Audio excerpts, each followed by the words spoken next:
दोस्त स्वागत है। जैसा कि दोस्तों आज हम लोग कक्षा 11 की केमिस्ट्री एक बार फिर से पढ़ने जा रहे हैं, जिसमें हम लोग पढ़ेंगे पार्ट नंबर 6। ठीक है। और बताते हैं आपको कि सबसे पहले इसमें हम लोग देखे हैं द्रव्य का वर्गीकरण। चूँकि केमिस्ट्री है तो केमिस्ट्री को मटेरियल साइंस भी कहते हैं। उसमें द्रव्य का और उसकी संरचना संगठन का अध्ययन करते हैं। तो दोस्तों पिछले वीडियो में हम आपको द्रव्य के बारे में सब कुछ बता चुके हैं। ठीक है। अब देखिए द्रव्य का हम लोग क्लासिफिकेशन जब किए थे पिछले वीडियो में, तो उसके अंदर जब हम लोग जाएंगे तो देखिए रासायनिक वर्गीकरण, उसके अंदर शुद्ध पदार्थ, अशुद्ध पदार्थ या मिश्रण आया था। और फिर शुद्ध पदार्थ को जो हम लोग बांटे थे तो तत्व और यौगिक दो भागों में बांटे थे। और तत्व आपका देखिए धातु, अधातु, उपधातु, मतलब कि metal, non metal and metalloids, तीन कैटेगरी में हम इसको डिवाइड करते हैं। तो दोस्तों आज हमारी बारी है, इन तीनों को हम डिटेल में डिस्कस करेंगे इस वीडियो में। तो चलिए देखिए, सबसे पहली बात तो आपको परिभाषा बताएंगे, लेकिन जितनी चीज़ें आपके काम की हैं, कंपटीशन एग्जाम में आती हैं, उन चीज़ों को हम आपको बताएंगे। बस फालतू की चीज़ें डेफिनेशन में नहीं लिखाने वाला हूँ, काम की बातें होंगी केवल। ठीक है। देखिए धातु के बारे में आप क्लास 10 में जब थे, चूँकि आप 11 में आ गए तो 11 की वीडियो है, और ये वीडियो आगे के भी क्लासेस के लिए बेसिक वीडियो का काम करेगी। तो दोस्तों धातु, अधातु या मुक्त धातु, कक्षा 10 में जब आप थे तो उसमें आप पढ़े थे धातु किसे कहते हैं, अधातु किसे कहते हैं, धातुओं के क्या लक्षण होते हैं, अधातुओं के क्या लक्षण होते हैं। तो आइए एक एक करके आपको डिटेल में बताते हैं। सबसे पहले देखिए, अगर धातु है ना तो धातु को हम लोग कहते हैं मेटल। ठीक है, मेटल्स लिख सकते हैं। मेटल्स मतलब धातु। दोस्तों इसके पहले हम लोग पिछले वाली वीडियो में पढ़े थे तत्व। जैसे कि तत्व आपको 1 से लेकर 30 तक हम बताए थे। वर्तमान में अगर कुल पूछा जाए कि कुल कितने तत्व ज्ञात हैं तो आप बोलेंगे 120, जिसमें से मैं आपको पिछली वीडियो में याद करवाया था ट्रिक से 1 से लेकर 30 तक। दोस्तों उनमें जितने भी तत्व हैं उन सभी का अपना एक परमाणु क्रमांक होता है, अपना एक परमाणु भार होता है। परमाणु क्रमांक को Z से दिखाते हैं और उसको तत्व के बाएं तरफ लिखते थे। परमाणु भार को A से दिखाते हैं, A से प्रदर्शित करते हैं और उसको उसके राइट साइड में घात की तरह लिखते थे। दोस्तों परमाणु भार में न्यूट्रॉन और प्रोटॉन होता है, और जबकि परमाणु क्रमांक से हमको इलेक्ट्रॉनों की संख्या पता चलती है। जैसे अगर पूछा जाए आपसे कि ऑक्सीजन में कितने इलेक्ट्रॉन हैं तो आप बोलेंगे 8 इलेक्ट्रॉन है। क्यों? क्योंकि वो जब 1 से हाइड्रोजन से शुरू करेंगे तो 8वें नंबर पे आएगा। तो दोस्तों अगर किसी भी तत्व का परमाणु क्रमांक पूछा जाए तो जितने भी नंबर पे वो आता है वही उसका परमाणु क्रमांक होगा। अगर आपसे पूछा जाए कि ऑक्सीजन का परमाणु क्रमांक कितना होता है तो आप बोलेंगे 8 होता है। क्यों? क्योंकि वो 8वें नंबर पे आता है। यदि आपसे पूछा जाए कि उसका परमाणु क्रमांक कितना है तो 8। अगर पूछा जाए कि इलेक्ट्रॉनों की संख्या कितनी है तो 8। अगर पूछा जाए कि प्रोटॉनों की संख्या कितनी है तब भी आप बोलेंगे 8। क्योंकि अगर किसी भी परमाणु के ऊपर अगर प्लस या माइनस नहीं है तो जितने उसमें इलेक्ट्रॉन होते हैं उतने ही प्रोटॉन भी होते हैं। तो चलिए दोस्तों चलते हैं धातु की तरफ। धातु किसे कहते हैं सबसे पहले उनको देखेंगे, लेकिन ट्रिक से देखेंगे। देखिए जैसे मान लीजिए अगर आपसे कहा जाए कि सोडियम, सोडियम को मैं पीछे बताया था कि इसका ओरिजिनल नाम होता है नाइट्रियम, लैटिन नाम होता है, ठीक ना, लेकिन इसको कहते हैं सोडियम। तो इसके पास कितने इलेक्ट्रॉन होंगे तो 11 इलेक्ट्रॉन, क्योंकि इसका परमाणु क्रमांक कितना है 11। तो जब इन 11 इलेक्ट्रॉनों का इलेक्ट्रॉनिक विन्यास करेंगे तो आएगा 2 8 1। बाहरी कोश में कितना आ गया 1। पिछली वीडियो में मैं आपको बताया था कि किसी भी तत्व के ऊपर प्लस आता है कि माइनस आता है। अगर एक बार प्लस आएगा कि 2 बार प्लस आएगा, 3 बार आएगा, ये भी मैं आपको बताया था। अगर दोस्तों एक बार प्लस आता है तो क्या एक बार माइनस भी आ सकता है? ठीक है। क्या अगर एक बार माइनस आया तो क्या एक बार प्लस आएगा? ठीक है। अगर 2 प्लस आता है तो क्या 2 माइनस भी आ सकता है एक ही तत्व पे? नहीं, ऐसा नहीं होता है। जैसे देखिए अगर सोडियम के पास 11 नंबर है, मतलब 11 इलेक्ट्रॉन है, तो जब हम इसका इलेक्ट्रॉनिक विन्यास करेंगे 2 8 18 32 की तरह, तो बाहरी कोश में आएगा 2 8 1, 1 आ गया। इसका मतलब यह तत्व किससे रिएक्शन करेगा? उस दूसरे तत्व से रिएक्शन करेगा जिनके बाहरी कोश में 7 इलेक्ट्रॉन होगा। दोस्तों जब 7 इलेक्ट्रॉन होगा तो वो वाला तत्व इन से और ये वाले तत्व उन से दोनों अभिक्रिया कर जाएंगे, तो जिनके बाहरी कोश में कम इलेक्ट्रॉन रहता है ना वो दे देता है, और जिनके बाहरी कोश में ज़्यादा इलेक्ट्रॉन होता है वो ले लेता है। मतलब इनके बाहरी कोश में 1 है, ये जिनके पास जाएंगे उनके बाहरी कोश में कितना रहेगा 7। जब ये उनसे रिएक्शन करेंगे तो इनका 1 इलेक्ट्रॉन कमजोर पड़ जाएगा और 7 वाला इस 1 इलेक्ट्रॉन को ले लेगा, तो उसका स्टेप पूरा हो जाएगा। और जब ये 1 इलेक्ट्रॉन ले लेंगे, मतलब दे देंगे, ये 1 इलेक्ट्रॉन 7 वाले को दे देंगे, तब इनके पास हो जाएगा Na+। ठीक, यहाँ पर हम दिखाएंगे 11, लेकिन इनके पास 1 प्लस आ गया। इसका मतलब अब इस Na और 1 प्लस के पास कुल कितने इलेक्ट्रॉन है तो 10, क्योंकि 11 थे 1 दे दिया तो अब हो गए 2 8, मतलब अब इनके बाहरी कोष में कितना आएगा, 8 आएगा। तो 1 से लेके 30 तक के, मतलब 1 से लेके 120 तक के हम बोलेंगे, लेकिन आपको पिछली वीडियो में 1 से 30 तक याद कराए हैं, तो 30 तक ही मान लीजिए। अगर 1 से लेके 30 तक के वे सभी तत्व जिनके बाहरी कोष के इलेक्ट्रॉन निकल जाते हैं और बाहरी कोष का इलेक्ट्रॉन निकालने के बाद इनके ऊपर एक बार प्लस आ जाए या 2 बार प्लस आ जाए, ठीक है। जैसे देखिए मैग्नीशियम का होता है 2 8 2, तो ये 2 इलेक्ट्रॉनों को निकाल देता है, जिससे इसके ऊपर 2 प्लस आ जाता है, ठीक है। एल्यूमिनियम है, इसके ऊपर 3 प्लस आता है, ठीक है। इसी तरह से अगर आपको दिखा दें हम, तो देखिए स्कैंडियम के ऊपर 1 प्लस, टाइटेनियम के ऊपर 2 प्लस, ठीक है। जिंक के ऊपर डबल प्लस, ठीक है।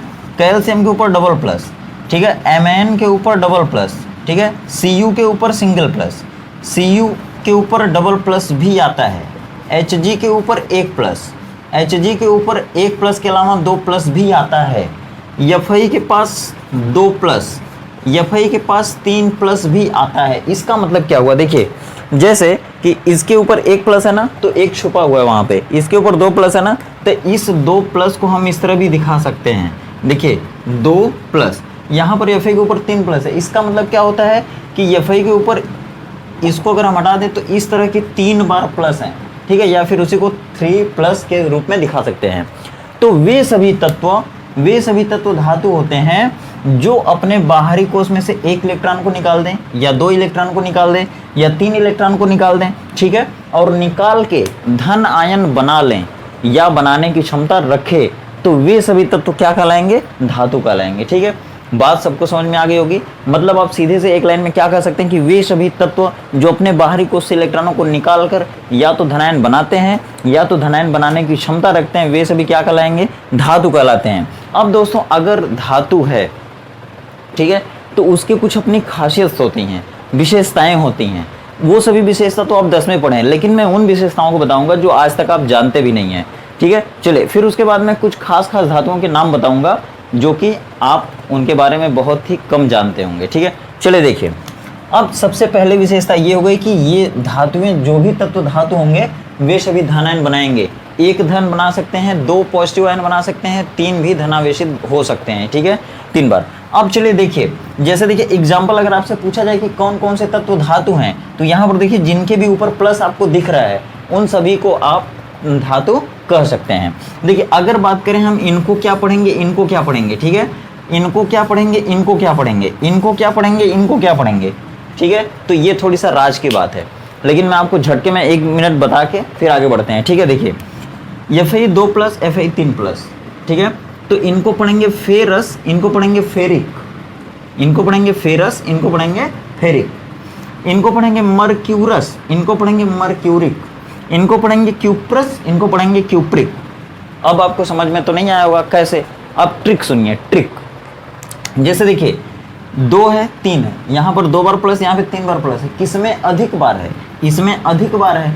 इसके पास 1 प्लस, इसके पास 2 प्लस, इसके पास 1 प्लस, इसके पास 2 प्लस, किसके पास अधिक है, जिस देखिए अधिक, अधिक अगर इसको अलग अलग करेंगे तो आएगा अध और इक, इक, इक। अधिक का मतलब का ज्यादा, मतलब इस पे ज्यादा है कि इस पे ज्यादा प्लस है, इस पे ज्यादा है, तो इसका नाम लिखते समय अंत में इक लगा दीजिए बस। जिनके पास अधिक है ना उनके अंत में इक लगा दीजिए। मतलब ये मर्क्यूरस है कि मर्क्यूरिक, मर्क्यूरिक, ये क्या हो गया, मर्क्यूरस। इसमें से किसके पास अधिक है, इसके पास अधिक है, तो इसमें इक जोड़ेंगे, मतलब क्यूप्रिक। इनको पढ़ेंगे क्यूप्रस, इनको पढ़ेंगे फेरिक, इनको पढ़ेंगे फेरस। इसी तरह से देख लीजिए एक और, एसएन के ऊपर 2 प्लस आता है कभी कभी और एसएन के ऊपर आता है 4 प्लस, इनको क्या पढ़ेंगे, स्टैनिक, इनको क्या पढ़ेंगे, स्टैनस, ठीक। चलिए आगे देखते हैं, ये आपको समझ में आ गया होगा ऐसा उम्मीद करते हैं। ये भी कंपटीशन में कई बार पूछा जाता है, लेकिन अगर आपको याद हो गया, अब भी अगर आप देखें वीडियो तो आपको हमेशा के लिए याद हो जाएगा, ठीक है।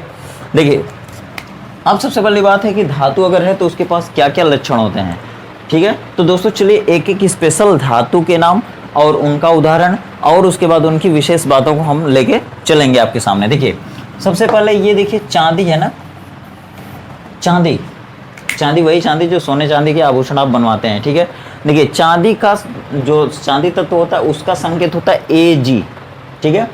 इसको चांदी कहते हैं, सिल्वर कहते हैं, लेकिन क्या इसको सिल्वर कहते हैं तो यस से दिखाएंगे? नहीं, इसका ओरिजिनल नाम अर्जेंटम होता है, इसलिए इसको एजी से दिखाते हैं। ठीक है, ये देखिए ये भी एक धातु है, चांदी एक धातु है, लेकिन इस धातु की चालकता सबसे अधिक होती है, मतलब यह विद्युत की बहुत ही अच्छी चालक है। अगर आपसे पूछा जाए कि सभी धातुओं में सबसे अधिक चालकता किस धातु की है, तो आप बोलेंगे किसकी भाई? चांदी की है। ठीक है, सभी धातुएं विद्युत की चालक होती हैं कि नहीं होती हैं, मतलब सुचालक होती हैं कि कुचालक होती हैं, तो आप बोलेंगे सभी धातुएं विद्युत की सुचालक होती हैं और उष्मा की भी सुचालक होती हैं। ठीक है, अगर बात करते हैं कि सबसे भारी धातु कौन है, सबसे भारी धातु कौन है, तो आप बोलेंगे ऑस्मियम। ऑस्मियम याद रखिएगा, यूनिवर्सल ट्रुथ बता रहा हूँ। देखिए सबसे भारी धातु कौन है, तो आप बोलेंगे ऑस्मियम। ऑस्मियम का संकेत क्या होता है, तो देखिए OS, और ये डी ब्लॉक का तत्व होती है, आपको याद रखना होगा। ठीक है, अगर कोई पूछे आपसे कि सबसे प्रबल अपचायक धातु कौन सी है, छोड़िए अगर नहीं याद हुआ तो देखिए अगर कोई पूछे कि सबसे सस्ती, छोड़िए सबसे हल्की धातु कौन सी है, तो देखिए Li, कितना ट्रिकी चीज़ है। Li मतलब होता है lithium, hydrogen, helium, lithium. Lithium जो है सबसे हल्की धातु होती है।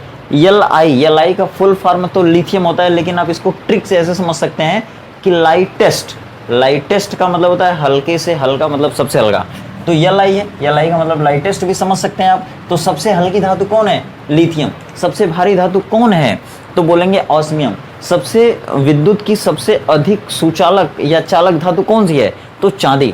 अगर आपसे पूछा जाए कौन सी ऐसी धातु है जिसकी तन्यता सबसे अधिक होती है, तन्यता, तो सोना। सोना, ये देखिए ये भी एक्सेप्शन के केस में ही जाना जाता है कि मतलब सोना, इसको कहते हैं गोल्ड। गोल्ड को जी से दिखाना चाहिए या जीओ से दिखाना चाहिए, लेकिन AU से दिखाता है। क्यों? क्योंकि गोल्ड का संकेत होता है AU और इसका लैटिन नाम या ओरिजिनल नाम होता है ऑरम। ऑरम मीन्स होता है गोल्ड। ठीक है, सोना एक ऐसा धातु है या ऐसा तत्व है जिसकी तन्यता सबसे अधिक होती है। देखिए दोस्तों, धातुओं में एक ऐसा गुण होता है ना, जैसे आघातवर्धनीयता, इसका मतलब होता है किसी धातु को आप पीटेंगे तो चादर के रूप में फैलते जाएगी, आकार में बढ़ेगी। ठीक है, चादर की तरफ फैलेगी, तो इसे हम कहते हैं क्या? आघातवर्धनीयता। धातुओं में तन्यता होती है। तन्यता का मतलब होता है कि किसी भी धातु के पतले तार को आप मोड़कर मतलब मोड़ेंगे और डिजाइन बनाएंगे तो वो कहीं कटे पीटेगा नहीं या उसमें दरार नहीं आएगी, उसे कहेंगे तन्यता। यदि आप उसको खींचें तो बहुत ही लंबा और पतला तार बनेगा, लेकिन दरार होकर टूटेगा नहीं। ठीक है, अगर देखिए अगर आपसे कहा जाए कि चालकता क्या होती है, तो आप जानते हैं कि विद्युत और लाइन मतलब कि इलेक्ट्रिक करंट का वो सुचालक होगा, अपने में से होकर बहने देगा। ठीक है, अगर आपसे कहा जाए कि रंगीन विलयन बनाती हैं, सभी धातुओं की सबसे खास बात है, सभी धातुओं की सबसे खास बात है कि वे सभी रंगीन विलयन बनाते हैं। ठीक है, जैसे देखिए अगर क्रोमियम का विलयन बनेगा तो हरा हरा होगा, अगर कोबाल्ट का कोई विलयन होगा तो नीला होगा। ठीक है, ब्लू होगा। इसी तरह से अगर Fe का कोई विलयन है तो वो गुलाबी भी हो सकता है, जैसे Mn का विलयन गुलाबी होता है। ठीक है, Fe का विलयन हरा भी हो सकता है। ठीक है, इस तरह से कॉपर का विलयन हमेशा नीला होता है। ठीक है, तो अगर क्रोमियम की बात करेंगे तो हरा होता है उसका विलयन, मतलब कि सभी धातुएं रंगीन विलयन बनाती हैं। अब देखिए सभी धातुएं उपसह संयोजक यौगिक बनाती हैं, उपसह संयोजक यौगिक बनाती हैं। सभी धातुएं प्रत्यास्थ हो सकती हैं, लेकिन एक बात है यहाँ पे, देखिए स्टील मतलब होता है, हिंदी में कहते हैं इस्पात। इस्पात एक ऐसी धातु है जिसकी प्रत्यास्थता सबसे ज़्यादा होती है, इसको इंग्लिश में कहते हैं स्टील। याद रखिएगा, पूछा जाएगा आपसे कि सभी धातुओं में किस धातु की प्रत्यास्थता सबसे ज़्यादा होती है, तो आप बोलेंगे इस्पात या स्टील की प्रत्यास्थता सबसे ज़्यादा होती है। ठीक है, अगर देखिए बात की जाए कि धात्विक बंध किस में पाया जाता है, धात्विक बंध कहाँ पाया जाता है, तो सीधे सीधे आप बोलेंगे कि धातुओं में पाए जाते हैं धात्विक बंध। ठीक है, और देखिए तन्यता कहाँ पाई जाती है, तन्यता मतलब तानने की क्षमता या तनन सामर्थ्य भी इसे कहते हैं, तो ये धातुओं में पाई जाती है। अगर आपसे बात की जाए आघातवर्धनीयता कहाँ पाई जाएगी, आघातवर्धनीयता, देखिए दोस्तों आज हम धातु के बारे में आपको सब कुछ बता देंगे, आज के बाद कुछ बचेगा नहीं। आघातवर्धनीयता का गुण किस में पाया जाता है, धातुओं में, अधातुओं में या उपधातुओं में, तो आप बोलेंगे धातुओं में पाया जाता है। इसके साथ साथ आप सुनेंगे उत्प्रेरक के रूप में धातुएं काम करती हैं। मतलब धातुओं की एक ऐसी विशेषता होती है जो सबसे खास होती है कि धातुएं हमेशा उत्प्रेरक के रूप में भी कार्य करती हैं।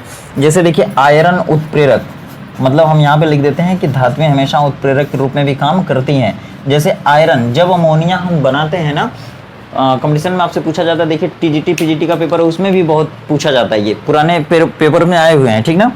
अमोनिया का जब हम निर्माण करते हैं या बनाते हैं कॉमर्शियल मेथड से, तो उसमें किस उत्प्रेरक का प्रयोग करते हैं, तो उसमें आयरन उत्प्रेरक का प्रयोग करते हैं। अगर पूछा जाए कि उसमें वर्धक कौन सा प्रयोग करते हैं, तो मॉलिब्डेनम, ठीक है। देखिए दोस्तों, हम आपके सामने इसको भी बता रहे हैं और इसको दिखा रहे हैं। क्यों दिखा रहे हैं? क्योंकि यहीं से सारी बातें स्टार्ट हुई हैं। अगर आपसे पूछा जाए कि धातु कहाँ मिलेगी, तो आप देखेंगे कि जब द्रव्य का वर्गीकरण आप करेंगे, रासायनिक वर्गीकरण, तो उसमें आपको धातु मिलेगी, ठीक है। अगर देखिए बात करें कि उपसंयोजक यौगिक क्या होते हैं, तो देखिए उपसंयोजक यौगिक जैसे ना हमारे बॉडी में क्या होता है, हीमोग्लोबिन होता है। हीमोग्लोबिन होता है और हीमोग्लोबिन एक तरह की प्रोटीन है, लेकिन अगर उसकी स्ट्रक्चर देखेंगे, केमिकल स्ट्रक्चर, तो वो आपको मिलेगी कि वह एक उपसंयोजक यौगिक है। तो हमारे बॉडी में अगर कोई पूछे कि कौन सा उपसंयोजक यौगिक पाया जाता है, तो आप बोलेंगे हीमोग्लोबिन। उसमें कौन सी धातु होती है, हीमोग्लोबिन किस धातु की बनी होती है या उसमें कौन सी धातु होती है, तो आप बोलेंगे आयरन होती है। देखिए पेड़ पौधे पे ना जो जंतु हैं, सभी जंतु वो परपोषी होते हैं, मतलब कि वे हरे पेड़ पौधे द्वारा बनाए गए भोजन को खाते हैं, ठीक है। तो जो हरे पेड़ पौधे होते हैं ना, उनको अपने भोजन बनाने के लिए उनको स्वपोषी कहते हैं, कि वो अपना पोषण स्वयं करते हैं। तो उन हरे पेड़ पौधों में क्लोरोफिल होता है, उसी के कारण वे हरे होते हैं। तो जो क्लोरोफिल होता है ना, वो मैग्नीशियम का बना हुआ एक उपसंयोजक यौगिक है, ठीक है। और अगर आपसे पूछा जाए कि क्लोरोफिल क्या है, तो आप बोलेंगे वह एक उपसंयोजक यौगिक है। जो किस धातु से बना है, तो आप बोलेंगे मैग्नीशियम धातु से बना है। तो चलिए फिर आपको और भी बातें बताते हैं। जैसे अगर आपसे पूछा जाए कि सभी धातुएं किस अवस्था में पाई जाती हैं सामान्य ताप और दाब पर, तो आप बोलेंगे कि सभी धातुएं सामान्य ताप दाब पर ठोस अवस्था में पाई जाती हैं। लेकिन कौन सी ऐसी धातु है जो द्रव अवस्था में पाई जाती, पता नहीं कितनी बार क्वेश्चन पूछा गया है। तो मरकरी एक ऐसी धातु है जो सामान्य ताप और दाब पर द्रव अवस्था में पाई जाती है। At room temperature mercury is present as liquid state, ठीक है। देखिए इसका ओरिजिनल नाम की अगर बात करें, तो इसका ओरिजिनल नाम होता है हाइड्रेरिजिरम, ठीक है, हाइड्रेरिजिरम होता है, ठीक ना। इसको पारा भी कहते हैं, इसको मरकरी भी कहते हैं। और इसके ऊपर जब 1 प्लस आएगा तो बोलेंगे मर्क्यूरस, 2 प्लस आएगा तो बोलेंगे मर्क्यूरिक। चलिए आगे देखते हैं, ठीक है। इसी तरह से देखिए धातु के बारे में और आगे पढ़ेंगे। देखिए अगर आपसे पूछा जाए सबसे इंपॉर्टेंट अब तक का क्वेश्चन, धातुओं से संबंधित सबसे इंपॉर्टेंट क्वेश्चन, सिक्का धातु किसे कहते हैं या मुद्रा धातु किसे कहते हैं, ठीक है। तो देखिए याद करिए, कॉपर, आज, सोना, ना, ठीक है। कॉपर, आज, सोना, ना, इसका मतलब हुआ कि कॉपर मतलब तांबा हुआ, ताम्र जिसको कहते हैं। एजी का मतलब हो गया क्या, आप जानते हैं ना, सिल्वर जिसकी चालकता सबसे अधिक होती है। आरम का मतलब हो गया गोल्ड, तो हम इसे करें कॉपर, आज मतलब अर्जेंटम, सोना, ना, सोना का मतलब सोना हो गया, ठीक है। तो ये 3 धातुओं के हम लोग मुद्रा धातुएं या सिक्का धातुएं कहते हैं, जिसको बेचने पर बहुत सी मुद्रा आप अर्जित कर सकते हैं। मुद्रा धातु इंग्लिश में क्या कहते हैं इसे, तो क्वाइनेज मेटल। अगर दोस्तों बात करते हैं कि सबसे भारी धातु कौन है, तो ऑस्मियम। अगर उसी तरह से पूछा जाए कि सबसे ज़्यादा घनत्व तो किस धातु का होता है, ठीक है, सबसे भारी धातु कौन सी होती है, तो ऑस्मियम होती है। और सबसे हल्की कौन होती है, लिथियम होती है। अगर आपसे पूछा जाए कि किस धातु का घनत्व तो सबसे भारी होता है, सबसे अधिक होता है, तो आप बोलेंगे, क्या बोलेंगे दोस्तों, ऑस्मियम। अगर आपसे पूछा जाए कि किस धातु का गलनांक सबसे अधिक होता है, तो आप बोलेंगे उल्फार्म। देखिए ये भी आ गया उल्फार्म, इसको कहते हैं दोस्तों, हम लोग कहते हैं टंगस्टन। याद रखिएगा सभी लोग, बल्ब में इलेक्ट्रिक बल्ब, वैद्युत बल्ब जो होता है, उसका जो फिलामेंट होता है ना, अंदर का फिलामेंट तार, वो टंगस्टन का बना होता है और इस टंगस्टन का गलनांक बहुत अधिक होता है, ठीक है। अब दोस्तों मैं आपको बताऊंगा सबसे इंपॉर्टेंट बात। देखिए ये जितनी भी धातुएं होती है ना, एक बार फटाफट सबका लक्षण बता देता हूँ आपको। देखिए सभी धातुएं वैद्युत की सुचालक होती हैं, सभी धातुएं चमकदार होती हैं, सभी धातुएं ठोस अवस्था में पाई जाती हैं, सभी धातुओं में आघात वर्धनीयता का गुण पाया जाता है, सभी धातुओं में धात्विक बंध होता है, इसीलिए बाबा जी का घंटा बजाने पर टन टन की आवाज़ आती है, स्कूल का घंटा बजाने पर टन टन की आवाज़ आती है। सभी धातुओं में धात्विक बंध होते हैं और आयनिक बंध भी कभी कभी होते हैं, इसलिए उनके गलनांक और क्वथनांक बहुत अधिक भी होते हैं। देखिए, सभी धातुओं में तनन सामर्थ्य या तन्यता का गुण पाया जाता है, सभी धातुओं में कुट्यता का गुण पाया जाता है और सभी धातुओं में कठोरता भी होती है। कठोरता का मतलब होता है कि किसी धातु को अगर आप खुरचेंगे ना किसी पात्र से या लोहे या किसी धातु की छड़ से या नाखून से ना, तो उस पर निशान जल्दी नहीं पड़ेगा, इससे उसकी कठोरता को पहचानी जा सकती है, हार्डनेस। ठीक है, और उसके बाद सभी धातुओं में देखिए कुछ हल्की धातुएं हैं, कुछ भारी धातुएं हैं। आप देखिए एक क्वेश्चन और याद आया कि सबसे अधिक प्रबल अपचायक धातु कौन है? सबसे प्रबल अपचायक धातु कौन है? तो लिथियम है। लिथियम है जो कि सबसे हल्की भी है और सबसे अधिक प्रबल अपचायक भी है। और दोस्तों इन सभी धातुओं का ना बैटरी भी बनता है। बैटरी, 1.5 बैटरी नहीं कहते हैं, जैसे घड़ी होगी आपके घर में, घड़ी दीवार घड़ी, उसमें एक सेल लगता होगा, अगर उसको कभी आप देखेंगे ना ऐसे निकाल के तो उस पर लिखा रहेगा 1.5 वोल्ट, 1.5 वोल्ट, जिसको गांव में लोग कहते हैं 1.5 बैटरिया। किसी बच्चे घूमते थे ना, सब खेलते थे साथ में दोस्ती यारी में, तो वो सब कहते थे 1.5 बैटरी, अरे 1.5 बैटरिया किधर है रे, आ जल्दी आ। तो 1.5 बैटरी, 1.5 वोल्ट की बैटरी मतलब किसको कहते हैं? जो घड़ी में सेल लगता है ना, 5 रुपये वाला है, आप तो 12-13 रुपये का आता है, 15 रुपये का आता है, वो 1.5 बैटरी होती है, मतलब 1.5 वोल्ट की बैटरी होती है। तो वो भी धातु, वो भी बैटरी किसकी बनी है? धातु की बनी है। लेकिन दोस्तों ऐसे बैटरी को हम लोग शुष्क सेल कहते हैं या प्राइमरी सेल कहते हैं। ऐसा सेल मतलब क्या होता है? जो रासायनिक ऊर्जा को वैद्युत ऊर्जा में बदल सके, जिससे आप इलेक्ट्रिक करंट ले सकें, वैद्युत वोल्ट ले सकें, वैद्युत विभव ले सकें।